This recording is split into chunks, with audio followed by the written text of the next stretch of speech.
السلام عليكم ومقال عصب وأن نكون wadaagi doono haddii uu Ilaahay ogolaado oo idmo tusaalayaasha kuwii hanka lahaa haddii aynu muuqaaladeennii hore kaga soo hadalnay in uu qofku yeesho han iyo hiigsi haddii aynu ka soo hadalnay waxyaabaha qofka ku caawinaya in uu gaadho hankiisa haddii aynu ka soo hadalnay 7 astaamood ee uu leeyahay qofka hanka lihi waxa laga maarmaan iyana ah in aynu ka hadalno tusaalayaal dad han iyo hiigsi lahaa oo ka dhabeeyay hankooda iyo qaabka uu u eekaa hankoodu inaga oo u kala horreysiinana habka uu hanku u kala weynaa iyo hanka dadka lahi sida ay u kala horreeyeen hankii Cabdullah ibn Amr ibn Haram waxa uu ahaa saxaabi ka mid ahaa Ansaar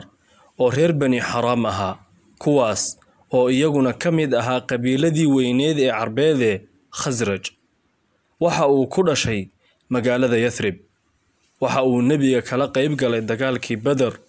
waxaana lagu dilay dagaalkii Uhud waxaana uu ahaa qofkii ugu horreeyay ee dagaalka lagu dilo waxa dilay Sufyaan bin Abd Shams isaga iyo saxaabigii la oran jiray Amr bin al-Jamuh ayaa maalinka lagu wada aasay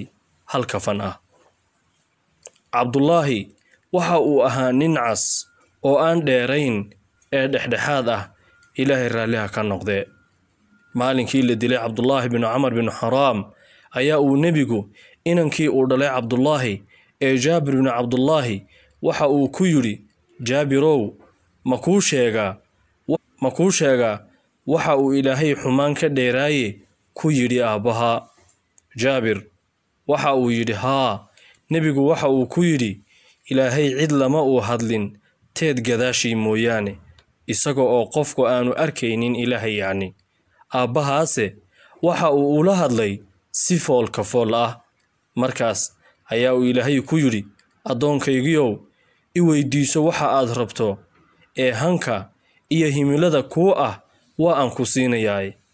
marka ayaa uu Abdullah ibn Amr yiri Ilaahayow waxa aan ku weydiisanayaa in aad dib ii soo noolayso oo adiga daraada mar labaad la ii dilo Ilaahay waxa uu ku yiri Abdullah ibn Amr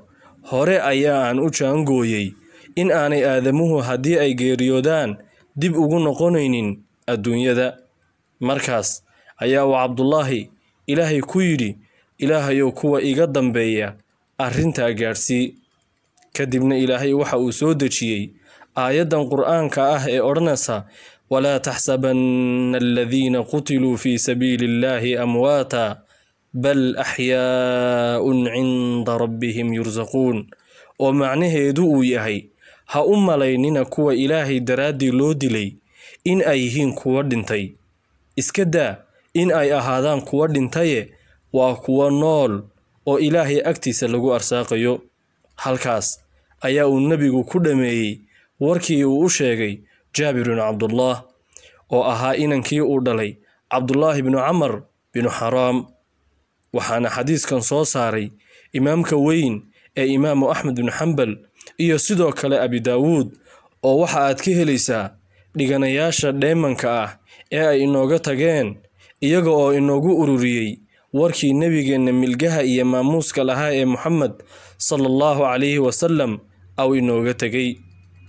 qof Ilaahay isaga daraadii u soo dejiyay Qur'aan la akhriyayo jeer ay adduunyadu ka dhamaanayso qof ku fakaraya in la soo noolaysiiyo isaga oo aanay ka ahayn si uu ugu sii raaxaysto adduunyada ee ay ka tahay in uu rabo mar labaad in Ilaahay daraadii loo dilo waxaad walaalaha la wadaagtaa hal faa'iido oo aad ka heshay qisada saxaabigan Abdullah ibn Amr bin Haram adigoo oo ugu reebaya kobantiga ama qaybta faallada inta aynu ku kulmi doono muuqaal kale oo xiiso badan waa Sakariya Haaruni oo idinkaga tagaya assalaamu calaykum wa rahmatullahi wa barakaatuh